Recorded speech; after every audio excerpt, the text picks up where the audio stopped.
साल 2019 में कमलनाथ सरकार ने मध्य प्रदेश में ओबीसी आरक्षण को 14% से बढ़ाकर 27% कर दिया था।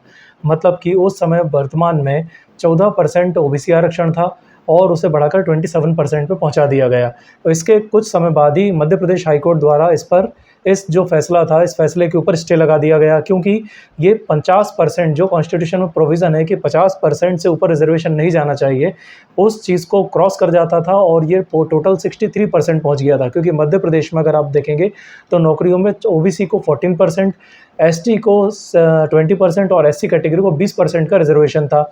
और जब इसका सम किया जाए तो वो 63% का ओवरऑल रिजर्वेशन था, वो 63% पहुंच जाता था। तो इसके खिलाफ मध्य प्रदेश हाई कोर्ट ने स्टे लगा दिया। स्टे लगाने के बाद कुछ समय बाद मध्य प्रदेश सरकार ने नई गाइडलाइन जारी की और ये कहा कि इसे हम नए सिरे से लागू करेंगे और 27% रिजर्वेशन के तहत ही रिजल्ट्स वगैरह को अनाउंस किया गया और फर्दर इसे चालू किया गया। अगस्त 2023 में 87:13 के पॉइंट ऑफ व्यू से यहाँ पर रिजल्ट को अनाउंस किया गया और 13% जो ओबीसी आरक्षण था उसे होल्ड कर दिया गया। मतलब कि 14% ओबीसी का ही रिजल्ट जो था उसे अनाउंस किया गया और 13% को होल्ड कर दिया गया, क्योंकि वो ओबीसी रिजर्वेशन की जो कैपेसिटी थी, या हम ये कहें कि ओवरऑल जो 50% का क्राइटेरिया था उसे क्रॉस करके 63% पहुँचा रहा था।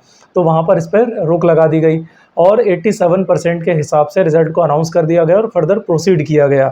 अब यहाँ पर हाई कोर्ट में मुकदमा जाता है।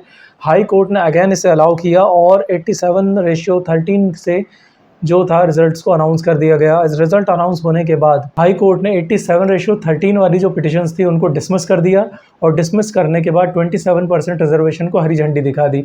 ये रिजर्वेशन लागू होने के कुछ समय बाद ही यूथ फॉर इक्वालिटी करके एक संस्थान है जिसने सुप्रीम कोर्ट का अप्रोच किया। सुप्रीम कोर्ट में केस चलता है और सुप्रीम कोर्ट ने अगेन पिटिशन को डिसमिस कर दिया और 27% रिजर्वेशन को अलाउ कर दिया।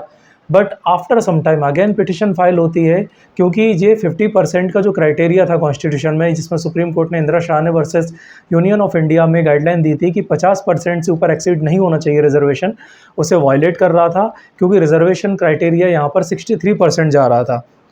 तो अगेन सुप्रीम कोर्ट में पिटिशन लगती है और सुप्रीम कोर्ट में इस बात का हवाला दिया जाता है और ये बात भी कही जाती है पिटिशन में कि किसी तरीके का स्टे नहीं है 27% रिजर्वेशन पे, बट उसके बाद भी उसे स्टे कर दिया गया है और सरकारी विभाग इस चीज़ को कहकर नियुक्ति नहीं दे रहे हैं कि मामला कोर्ट में है। तो सुप्रीम कोर्ट ने ये कहा कि आप पिटिशंस लगाइए, पिटिशन लगाने के बाद हम इसको संज्ञान में लेकर एग्जीक्यूट करवाएंगे।